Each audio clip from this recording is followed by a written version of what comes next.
خبرې په دې ټولو خبرو کې عرض مې دا دی چې سنتو ته کتل ضروري قربانۍ کې سنتو ته کتل قرباني د څاروو عمر چې کوم دی هغه څومره پکار په چیلۍ په ګډه کې یو کال پکار چې دا یو کال کې باندې قرباني کېږي علماء لیکلي دي چې ګډه غټ ګډ دی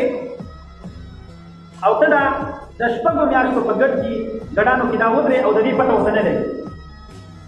د شپږو میاشتو ګډ دی او د کال په ګډانو کې ودرې نور د کال دی بلا شي هغې کې ورسم کې ودرې او د ده پټه پکې نه لګي د ده باندې بیا قرباني کېږي دا خبره صرف په ګډ کې ده په چیلۍ کې په چیلي کې نه صرف ګډ کې دا خبره شته چې دا شپږو میاشتو دی خو که د کال په هغې کې ودرې د دې باندې قرباني کېږي اووه کسان په غټ څاروي کې شریکېږي غټ څاروي عمر هغه 2 کاله پکار وا میخه ښې دا غټ څاروي د دې عمر څومره پکار دی 2 کاله پکار دا غاښ پکې شرط نه دی یاره خامخا به یو څاروي غاښ کړي یو سړي ته پته چې یاره د دې څاروي عمر هغه 2 کاله دی د باندې قرباني کېږي که غاښ شته وکړه البته دا غاښ پکې علماو ځکه شرط ایښی چې دی به هر سړی وایي چې مړه تا د 2 کالو دی خپل څاروی به در باندې خرڅوي تنګ به وي که نه وان مان به کوي ریله کولی دی نه شي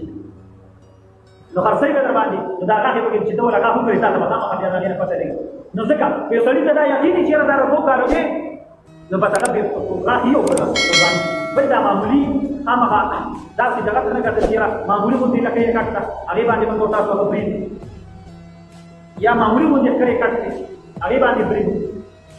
یا معمولي غوندې غوږ چې کوم ځای نه زخمي شوی دی دې باندې په دې معمولي سیب باندې پرې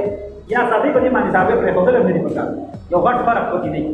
لکه چې کوم ځای نیمه یا د نیمې نه ډېره کټ په دې باندې بیا مه کوه پای چې کوم دی نو کټ کړه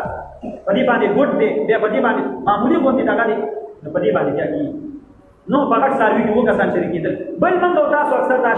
خبره کوو چې په کور کې موږ او تاسو یو کس د کور باندې هغه عیسه راغلې ده نو دې پکې ځان سره خپل ورور شریک هلکه نیمې ته راکړه مثلا 1,000 روپۍ دې 15 ته راکړه 15 به کوم قرباني وو دا قرباني د دم خرابه شوه او کومه شپه چې ورته نور د هغې نه هم خرابه البته دا ورور دې دله پیسې ورکړي وایي ځه لکه ته پرې قرباني وکړه زه بیا چې کوم دی نو بل کال نه وکړم بل کال به ته ماله پیسې راکړي دا غوښه دی وریجې عیسه خو ومه ده خپل منځ کې هلته تقسیم کړي نیمه دې والي نیمه دې والي نو غوا لاړه غوا میخه لاړه اته نیمې ده نو ته ځان له قرباني تباه وبرباده کړه او هغه شپږ چې ورته نوم دي په دې وجه باندې دا علما وایي چې وخت دې کېږي دا له خپل څاروی واله چې شک او شبهې نه چې کوم دی نو سړی باید یا په دې 2 کسانو کې د یو کس نیت و د غوښې چې لږه زه څه وکړم غوښه به راته ټولو دې قرباني خراب دا دومره پیسې موږ تاسو خرڅ کړو که نه او بیا قرباني خرابه شي دا څه دپاره خرڅ کوو نور به ټول سمې دا شپږ یو پکې نیت هغه خراب دی هغه د غوښې نیت کړ ټولو دې قرباني خراب نو ټول نیت کوو ټول د الله د رضا نیت ټول چې نور ملګرو له الله قرباني خرابه د الله د رضا نیت هغه وخت به راځي چې ته ځي نو دویمه خبره زما عزتمندو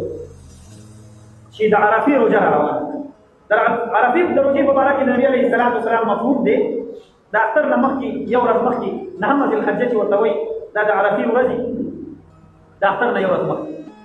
د دې په باره کې نبي علیه السلام فرمایي چې چا د عرفې روژه ونیوله الله جل شانه به د ده یو کال مخکې او یو کال پس د ده ګناهونه به الله پاک معاف نو د اختر د څه په ورځ دی د ګل په ورځ چې د پاک ورځ باندې نارینه او زنانه موږ او تاسو ټول دا روژه ونیسو د عرفې دی نه اجازه یو کال مخکې یو کال وروسته به الله پاک د دې کس ګناهونه معاف کړي او نارینه او زنانه ټول چې دا روژه ونیسو دویمه خبره دا تکبیرات تشریف دا موږ او تاسو دا را روان دي تکبیرات تشریف تکبیر خو تکبیر ته وایي الله اکبر تشریف هغه د شرط نه دی او دا ویل کېږي په لمر باندې یو څیز وچول نو په دې ورځو کې به خلکو پخوا خو به نفرجونه وونه دوی زرې په دې ورځو باندې به خلکو هغه په لمر باندې دا غوښه وچوله کټ کټ پرې کړو په لمر باندې به وچه کړه به بیا خرابېده نه دا د شرط نه دی نو دغه وایي نور یو څیز په لمر باندې وچول تکبیرات تشریف د ایام تشریف تشریف ورځې دا څومره دي دا زموږ عزتمندو 15 ورځې صرف 15 ورځې ایام تشریف د اختر نه نهمه ذوالحجه د اختر نه یو ورځ مخکې د سهار لمونځ چې کله وکړي د نارینه ده او د زنانه ده زنانه دې مظلوم وي او نارینه دې هغه په اوچت اواز باندې وایي الله اکبر الله اکبر لا اله الا الله والله اکبر الله اکبر ولله الحمد دې ته تکبیرات تشریح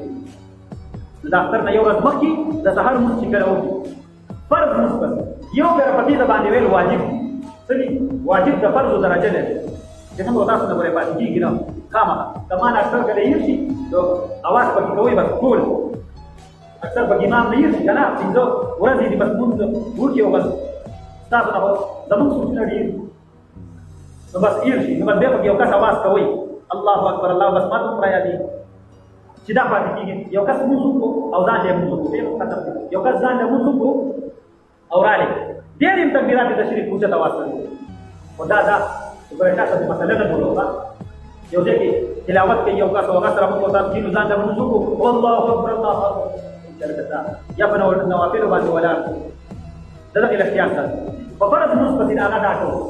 ځان له کوم ځای کې راځي ځان له دې کې ذکر دې بس کولای شي ټول بچی چې کوم ځای ځان سره راغون کړل راځي تکبیرات تشریف وایي ټول ځان سره الله اکبر الله اکبر مستحب عمل دې په دغه ځایونو کې په فرض مونږ پسې دا واجب دی په دې سمونځونو کې بداوي چې د اختر نه یو ورځ مخکې شروع وکړي نهمه ذوالحجه لسمه ذوالحجه یولسمه ذوالحجه دولسمه ذوالحجه او دیارلسمه ذوالحجه چې کله د مازدیګر لمونځ وکړي د اختر په څلورمه باندې نو دا به پوره شي دا به بیا د دې داخل چې کوم دی نو هغه دا پوره شي نو تیس لمونځونو کې هغه د دې داخل تیس نو یو سړی وایي هر ځای کې وایي مستحب عمل دی الله پاک ذکر دی کوي په دغې باندې څه پابندي نشته او اصل او واجب چې کوم دی نو دا اصل دا پته یې سمونځونو کې دی په پنځه ورځو چې موږ تاسو ټول چې کوم دی نو نارینه او زنانه ته وښایو اکثر ولې ورځي نه او د دې وجه به یې وایي چې دا الله پاک په دې امت باندې لازم ولې کو ان شاء الله آینده جمعه کې به یا دې نه مخکې اکثر ان شاء الله هغې به وایي چې الله پاک دا ولې په دې امت باندې لازم دا ډېره ښکلې واقعه ده د هغې د وجې نه دا لازم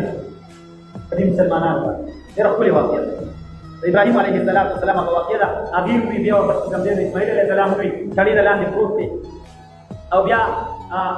جبريل عليه السلام باندې هغه پکې وی دا تکبیرات تشریف الله اکبر الله اکبر لا اله الا الله والله اکبر الله اکبر ولله الحمد نو یا د ابراهيم عليه السلام د اسماعیل عليه السلام او د جبريل عليه السلام د خپل مبارک الفاظ دا تکبیرات تشریف